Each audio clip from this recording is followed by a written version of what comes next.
This is Dream Power Radio, the place where your dreams turn into reality. Here is your host, Debbie Spector-Weissman.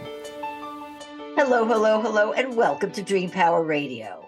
This is the place where we talk about dreams, both daytime and nighttime dreams, and how you can use them to make the internal shift to a life you love and rediscover the truth of who you really are. Disruption.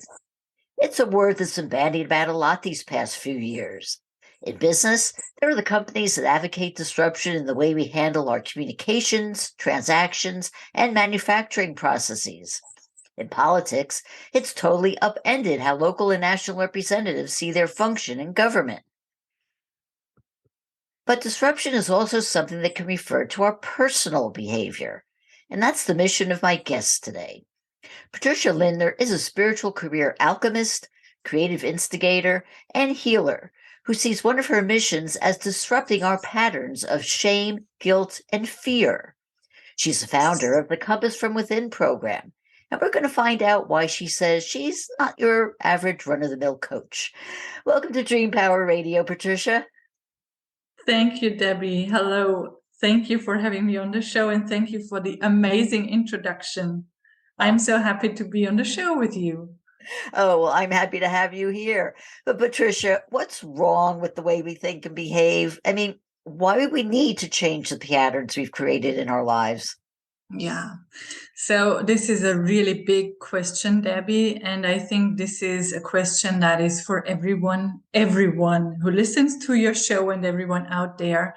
I think there is so much going on in our mind, like these stories, the false narrative, those strange circuits that are telling us stories about who we are, what we can do, what we can't, what we are allowed to do, what we can't, what we are capable of, what we aren't. And I think it is really high time to strengthen the mind, to create a strong and powerful mind, and to balance who we are so that we finally really can be who we are without guilt, shame, and fear. And I think those three emotions are the emotions that keep us from being who we are. Yeah, that is so true. And a lot of times we don't even realize that that's happening within us. Yes. Yeah, absolutely. Yeah. Patricia, you use a lot of techniques to help your clients. And one I really want to talk to you about is human design. For those who may not be familiar with it, can you explain what human design is and how it's determined? Yes. Human design is a system that was invented or found by Ra Uruhu, and he connected several techniques, like there is astrology in it, there is quantum physics in it, there is the Kabbalah in it, there is the chakra system in it, there is the I Ching in it. And this combination makes it really interesting and very on-the-spot tool to figure out your strengths and to figure out your challenges, to figure out the energetic blueprint. And I need to say, Debbie, that I don't use it to put people in a box. So yes, you are good at that, but you are not so good at this. It is something to reveal what is hidden in the dark. Maybe there is a story that runs in the head of someone, and through human design, they get so much validation of who they are and who they can become just by contemplating, by letting go of old patterns that don't serve them anymore. And yes, so this is just by taking the time of birth, the day of birth, and the place where they are born. This was just very short. Right. So how does that actually help people change, or reveal things about them? Yeah. They don't know. Yeah. And this is interesting because I just talked to someone a couple of hours ago about human design, and I said, I don't want to offer human design readings like offering a horoscope and then you see, okay, I get like 20 pages of who I am. and then you don't do nothing with it. So for me, it is either a tool that I use in the beginning. It depends on the person, so that they can get this different point of view, this deeper point of view of what they are capable of. And then we work on the challenges, because I think the human design chart itself is interesting. But if you don't do anything with it, you don't need it. That's just what I figured out through many years of working with it. So you need to work with it. You need those phases of contemplation. You need those phases of letting go of old stuff. Sometimes when I see that a client would really maybe walk into a wrong direction by knowing the human design chart in the beginning, I use it later when there was a little bit of in-depth work on their roots, on their challenges, on their fears. And then I do the human design chart so that they can see, okay, that's what I worked on already. And now I can strengthen and amplify this. So you use it in conjunction with other. Yes, always. So this is just a teeny tiny little piece of the work I do, which gives people validation. But I think the main part is the letting go part. And the main part is the getting stronger in your mind. Yeah. It's very interesting because I had a human design chart done several years ago. And one of the things that it showed me, which I guess would be in the validation part, was that I'm the kind of person that does things come to me as opposed to me going out and seeking them. And I went back and I heard that. I went back and looked at my life and said, this is so true. Everything that I've done that I've considered, an important thing has been something that has come to me. I started out writing books. I happened to be in the right place at the right time. It came to me as opposed to me seeking it out. And even dream work. I had been searching for ways to really discover myself, but the whole concept of going back and looking into my dreams came to me. I hadn't deliberately sought it out. And I found that such a fascinating way of looking at myself. And I haven't really taken it farther than that, but just as that tool for validation and really understanding, I found incredibly fascinating. Yeah, it is. It is totally fascinating. So may I ask you, what is your human design type? Oh, I'm sorry. I thought you might be a projector. I think I am. I probably should have researched and recollected that before I talked with you today. But I just found the whole thing a really interesting way to look at myself. But again, not the only way to look at myself. Another one. Right. Yes. I want to just change the angle a little bit and say that other things that's always intrigued me is how a lot of our patterns of behavior actually began with our ancestors, and we carry them through generation after generation. So when you find this in dealing with your clients, how do you help them get rid of these undesirable beliefs that they've inherited? Yeah. So oftentimes this is not obvious for people. They don't even get the connection to their ancestors, or maybe it is the ancestors that came before their parents or before the grandparents. So not oftentimes, I guess always when I work with people that feel like I can't show up, I can't earn more money, I can't be happier than that, I can't take this big leap into this next or onto this next level, then it is something that comes from their childhood. Most of the time it is from their ancestors. And so I know about all those connections and about all those influences that the ancestors have on your life. And there is a variety of ways that I can work with them. And one is I called it generation code, where we figure out this secret code, this coding that is going on, that is keeping them from being more than mom or more than dad, or just following their secret rules, just getting rid of this feeling of being fundamentally flawed.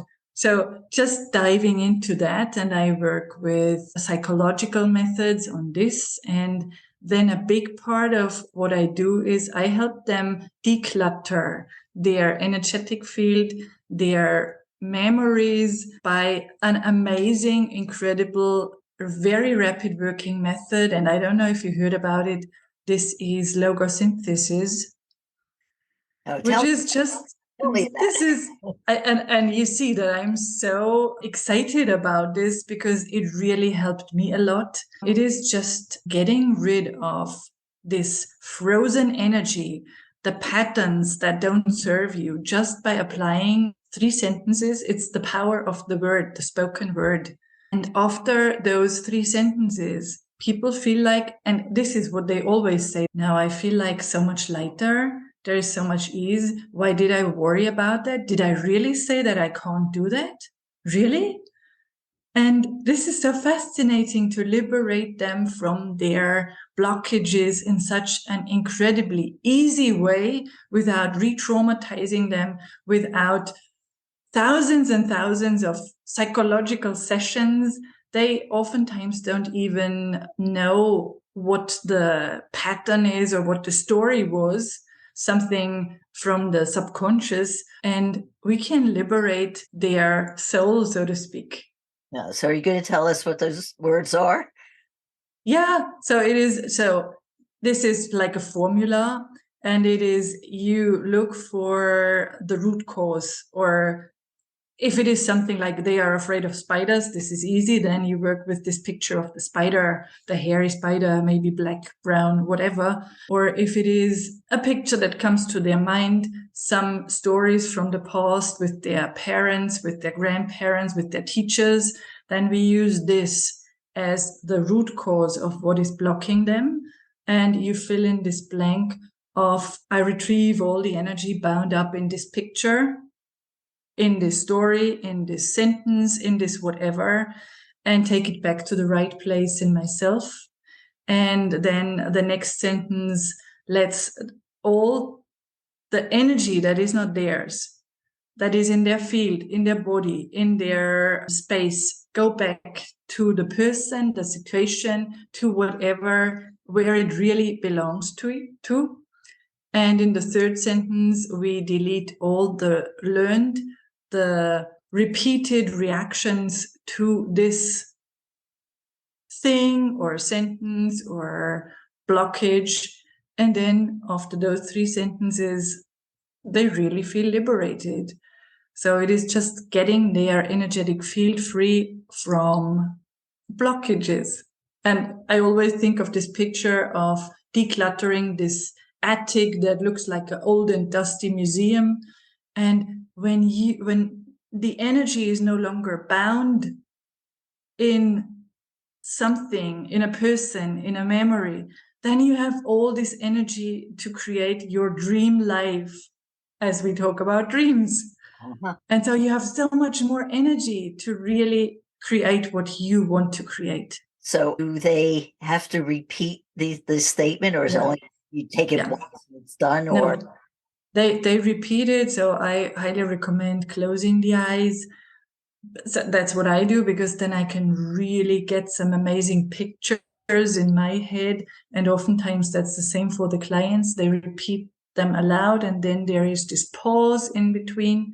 And after that, they tell me what happened within this process, during this process. We're going to talk more about how we're disrupting our patterns to our benefit with Patricia Lindner, and we'll be right back. If you're not pleased with the trajectory of your life, the time to begin your own personal transformation is now, and your dreams can help pave the way. How? By tapping into your unvoiced confidence. What is unvoiced confidence, you say? It's the acceptance of your abilities and qualities. It's a state of mind coming from liking and even loving yourself, and feeling free to say or do anything you want without concern for the judgment of others. You were born confident, but may have had it chipped away little by little by the negative self-beliefs you've picked up over the years.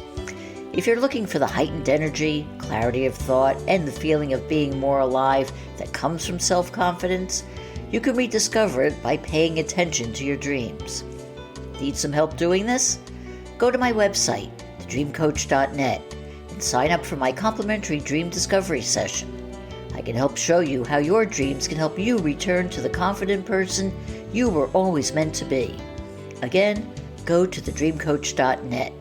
thedreamcoach.net. Welcome back to Dream Power Radio with your host, Debbie Spector-Weissman. Yes, welcome back to Dream Power Radio. I'm your host, Debbie Spector-Weissman, and we're talking about changing our patterns of behavior with Patricia Lindner. Well, Patricia, looking over your biography, one of the things that you call yourself is a human archaeologist. So tell me about that. Yeah, I came up with this word and I really was proud of coming up with such an interesting description of my work.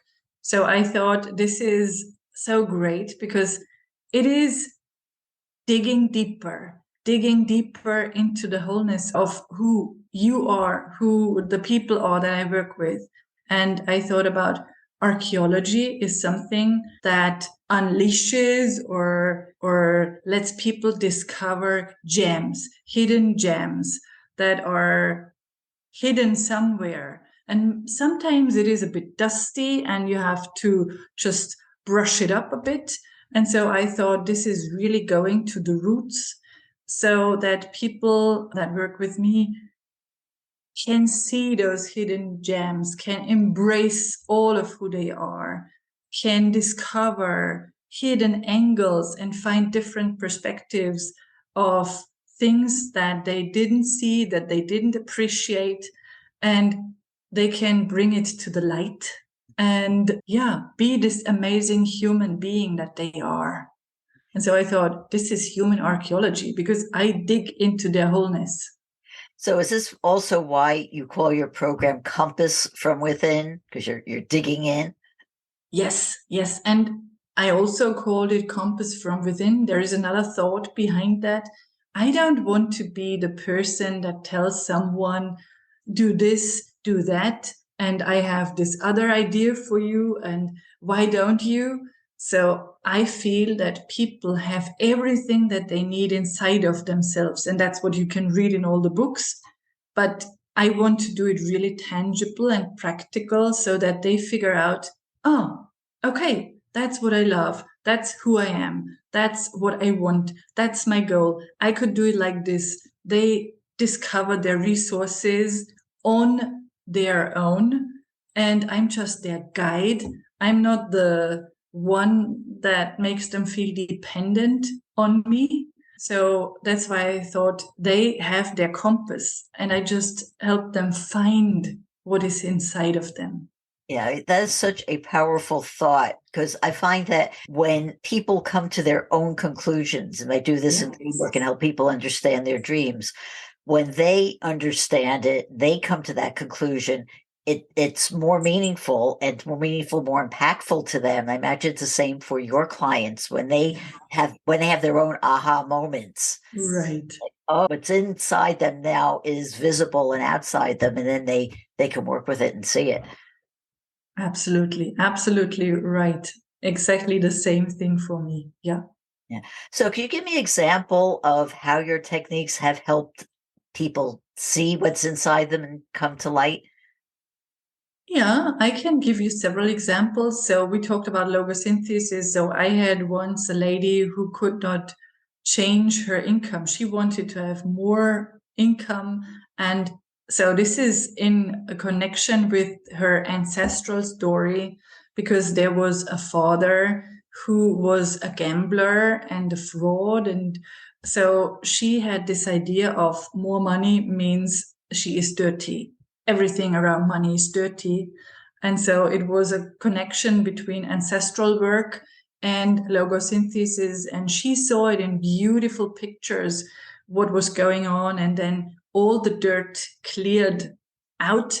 And she really could make this big step into a different income level. So this is what happened, what just came to my mind.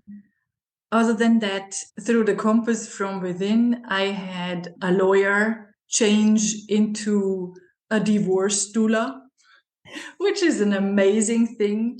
So this lady was not happy with being in this corporate field of working as a lawyer in this small room that she worked in. And she's such a colorful person.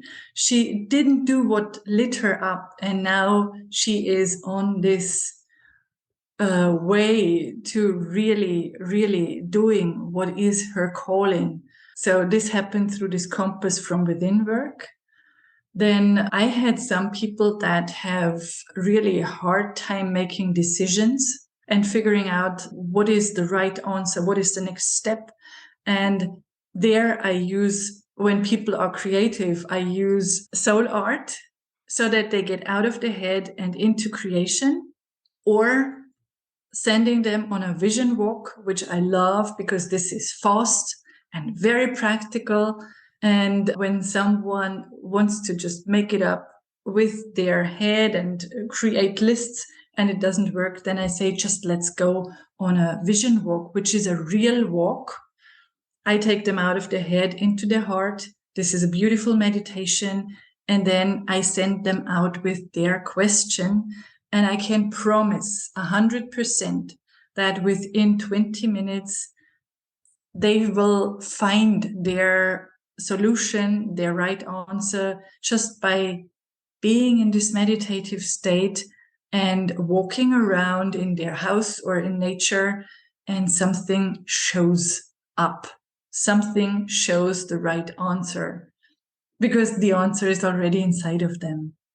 And so, yes, so I hope this answered your question, Debbie. Oh, absolutely. And I wanted to touch back on something you just said about people getting out of their heads and into their hearts. So do you think, or you believe that most of our problems just stem from thinking too much? What a good question, because that makes me think about myself. I think that this voice in our heads, that constant voice that tells you what to do, what not, what to fear, what to feel sorry for all the time. I think this is a huge problem, a huge problem. And I don't know if I should share a really funny story about this voice. So I had a big fear of flying.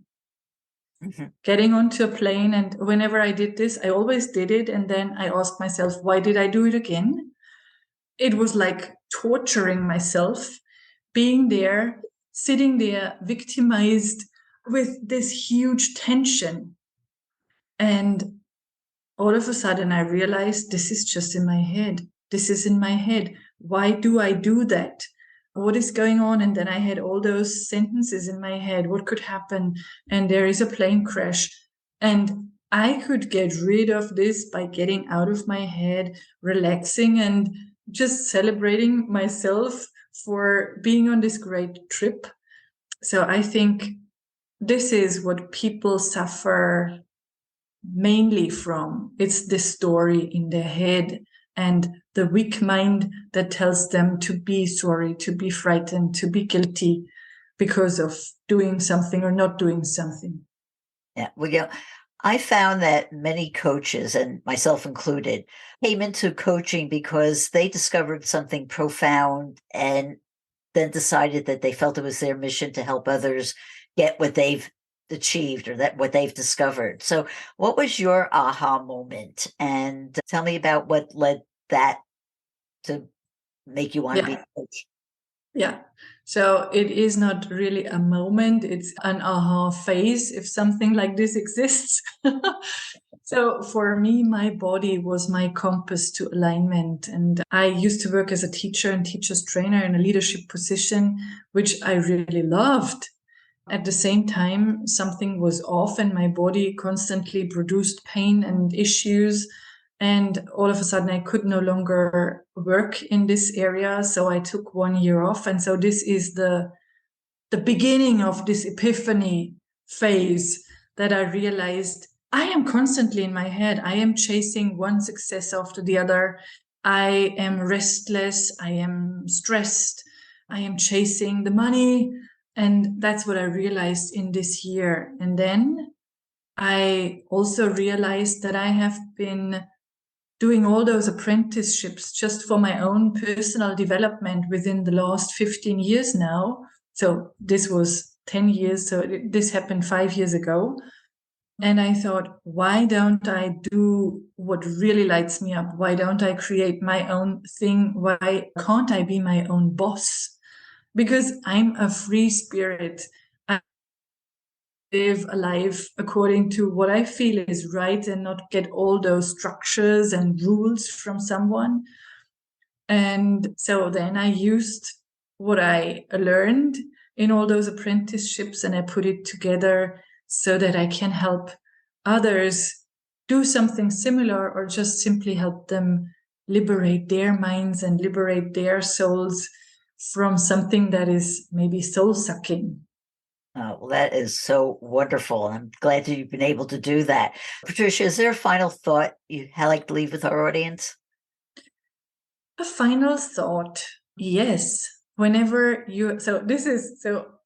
I didn't know that you asked this, but it came to me right away. So whenever you have a situation, an issue, a problem, something that makes you feel stuck, I learned that it is best to ask questions. And the most amazing question that I always ask myself, and this is like magic.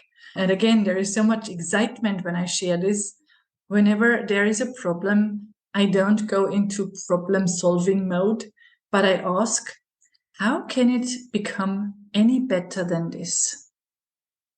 And then magical things happen. And that's so true. That's not just saying so, but this is really what helps. Just ask questions. Ask questions. How can it become better? How can it get better than this? What do I need to know to solve this? And not, I need to solve it.